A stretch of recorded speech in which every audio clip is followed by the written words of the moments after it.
আজকে আমাদের বর্তমান দেশের যেটা উদ্ভূত পরিস্থিতি সৃষ্টি হয়েছে সেটা কি? ইসকন। এই যে ইসকন, এই ইসকনের যে নেতৃত্ব দিচ্ছে, যাকে গ্রেফতার করা হয়েছে নামটা কি? চিন্ময়, ওদের প্রভু বলে ওরা। এই চিন্ময় সে কি করেছে? একটা সংগঠন করেছে, বলছে সম্মিলিত সনাতন। সম্মিলিত সনাতন জাগরণের একটা মুখপাত্র তিনি হয়েছেন। করার পরে কি করলেন? আজকে ইসকনের নেতৃত্বে তিনি নেতৃত্ব দিচ্ছেন। তিনি বলতেছেন গত 25শে আগস্ট, 25শে অক্টোবর চট্টগ্রামের একটা সমাবেশ করেছিলেন। কতটা দুঃসাহসিকতা দেখালে পরে আপনারা এখন ইউটিউবে সার্চ দিয়ে দেখতে পারবেন। যারা দেখেছেন তারা তো দেখেছেন। ওই সমাবেশের মধ্যে তারা আমাদের সেই জাতীয় পতাকা আছে, সেই পতাকার উপরে ইসকনের পতাকা লাগিয়েছে। কল্পনা করতে পারেন? জাতীয় পতাকা আছে, পতাকার উপরে লাগাইছে কার পতাকা? ইসকনের পতাকা। এই ইসকনটা কি আসলে?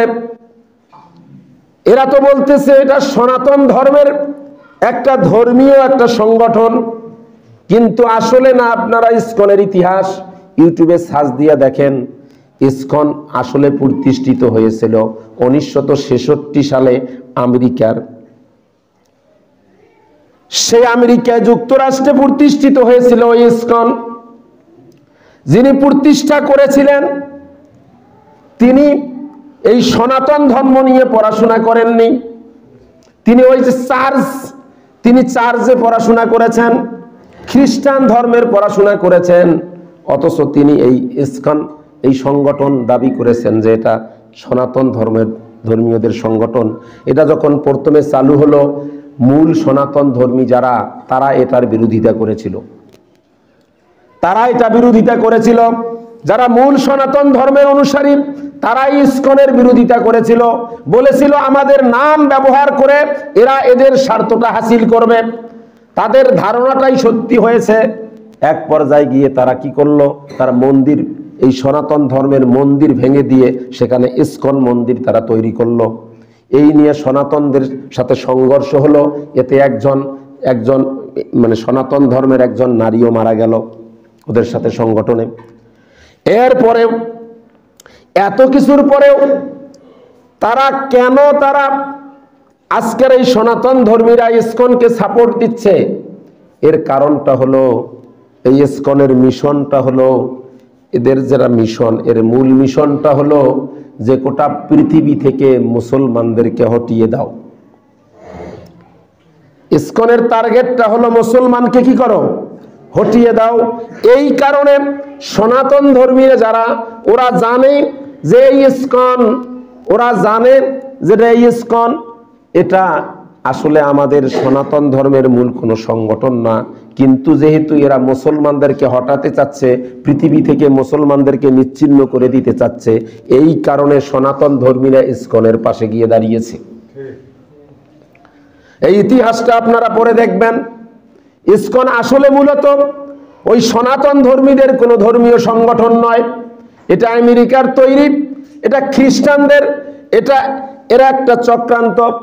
এটা এদেরকে ব্যবহার করে আজকে মুসলিম এবং হিন্দুদের মধ্যে দাঙ্গা বাঁধিয়ে দিয়ে আমাদের দেশটার বিরুদ্ধে ষড়যন্ত্র করে এই দেশটা, আমাদের এই পার্শ্ববর্তী ভারত, এই বাংলাদেশটা দখল করার জন্য একটা চক্রান্ত করতেছে, দাঙ্গা বাজিয়ে দিয়ে। এই ইসকন এরা আমাদের মসজিদে তারাবির নামাজ বন্ধ করে দিয়েছিল। 2016 সালে তাদের মন্দির থেকে, ইসকনের মন্দির থেকে পার্শ্ববর্তী মসজিদে তারা গুলি বর্ষণ করেছিল 2016 সালে। এটা মিডিয়াতে চলে আসছিল। সেই গুলিতে 1 ডজনের মতো মুসল্লি গুরুতর আহত হয়েছিল। এরপরে একজন ইমাম তিনি এই ইসকনের বিরুদ্ধে 2016 সালে স্ট্যাটাস দেওয়ার কারণে সেই ইমামকেও তারা হত্যা করেছিল। এরপরে আপনারা জানেন আবরার ফাহাদ, বুয়েটের সেই মেধাবী ছাত্র আবরার ফাহাদকে যারা হত্যা করেছিল, এর 1 নম্বর আসামি যে ছিল সে হলো ইসকনের সদস্য। এদের চক্রান্তটা শুরু হয়েছে অনেক আগ থেকে। সর্বশেষ আপনারা যেটা দেখেছেন, তারা আইনজীবী, আমাদের সেই একজন চট্টগ্রামের সেই আইনজীবী সাইফুল ইসলাম আলিফ, তিনি একজন একনিষ্ঠ, একজন সৎ একজন ব্যক্তি, আইনজীবী। তাকে দেখেন কিভাবে, কতটা নির্মমভাবে তাকে হত্যা করেছে এই ইসকনের সমর্থকরা।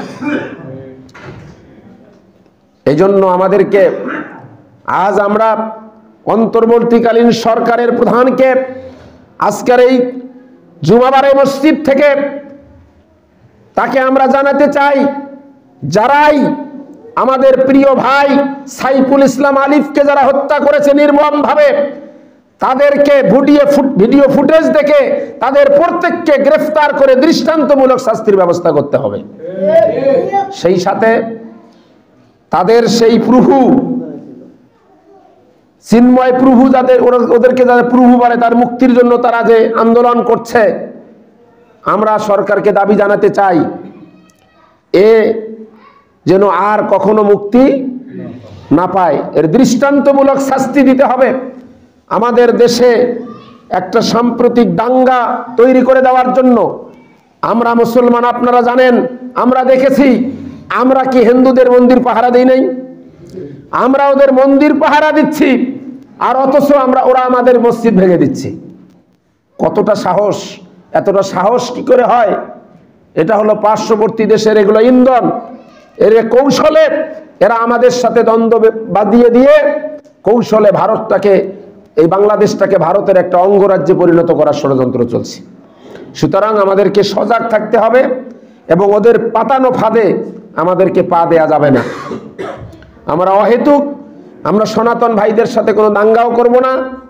ওরা যেটা অন্যায় করবে আইন অনুযায়ী তাদের দৃষ্টান্তমূলক শাস্তির আমরা দাবি করব, তাদের জন্য দৃষ্টান্তমূলক শাস্তির ব্যবস্থা করা হয়।